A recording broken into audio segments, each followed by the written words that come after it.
Bonjour, je suis Sophie Schindler, je suis directrice du conseil de PSCM SA.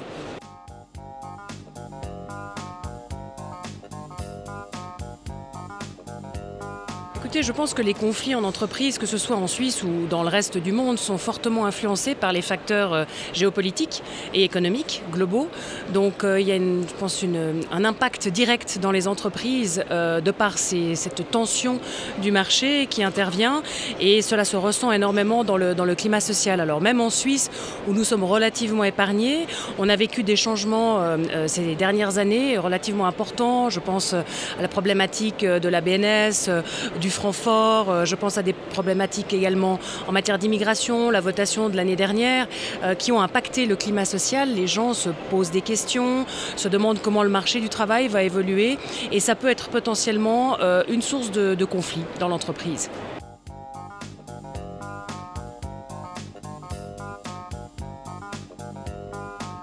Alors en fait, il faut revenir au début des années 1990, lorsque le Conseil fédéral a en fait rédigé un message à cet égard. C'est lui qui avait en quelque sorte décrit les premières caractéristiques de cette personne de confiance.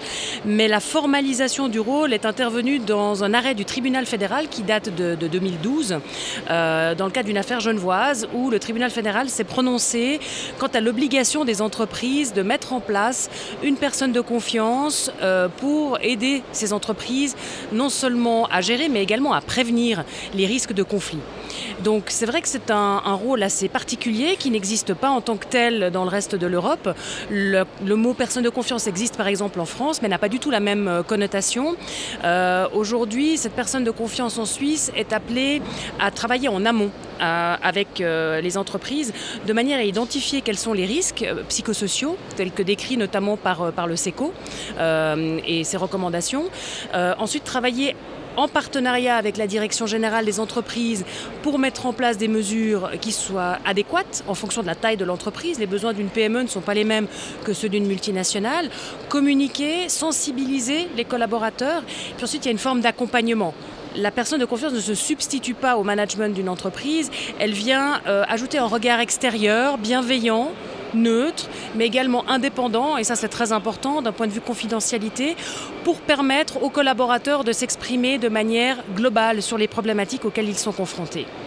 Donc c'est assez inédit, ça s'inscrit bien dans le contexte du compromis à la Suisse, si on peut dire, et je pense que c'est une véritable valeur ajoutée. J'ai eu l'occasion d'en parler avec des collègues en France qui sont très intéressés par le concept, parce que le climat social est assez tendu évidemment dans ce pays, et c'est quelque chose qui est en train de les faire réfléchir. Donc nous sommes en quelque sorte des précurseurs en la matière.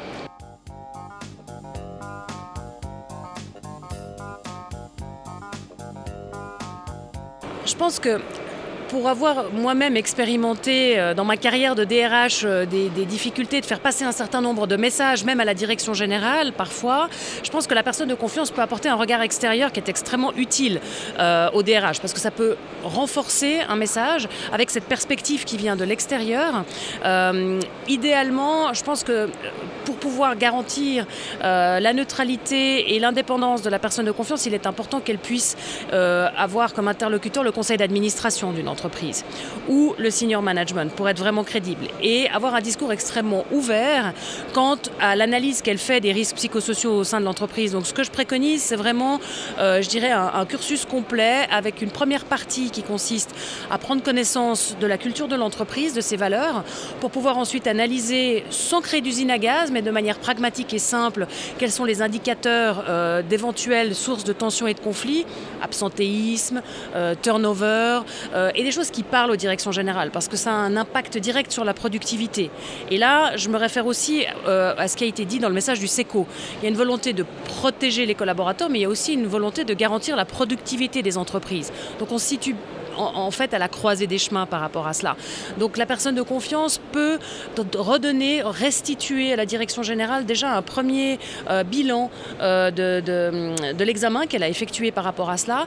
Ensuite, les accompagner dans une sensibilisation de l'ensemble des collaborateurs, mais également des cadres, sur quelle est la nature des conflits, quelle est à l'origine, quelle est la genèse du conflit, en quoi consistent les conflits, redéfinir par exemple quels sont les risques psychosociaux, le burn-out, le harcèlement, le mobbing.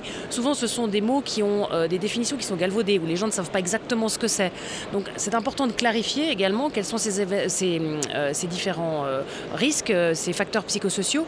Puis ensuite, quels sont les rôles et responsabilités de chacun, le rôle du collaborateur par rapport à celui du cadre et celui de la direction générale. Donc c'est vraiment pour faciliter en quelque sorte le travail de tous ces acteurs à l'interne en amenant simplement un regard bienveillant et extérieur. Et donc ça vient en soutien en quelque sorte de l'organisation et ça permet parfois de prendre du recul par rapport à des situations qui sont cristallisées dans lesquelles on est focalisé de manière parfois trop intense, je dirais.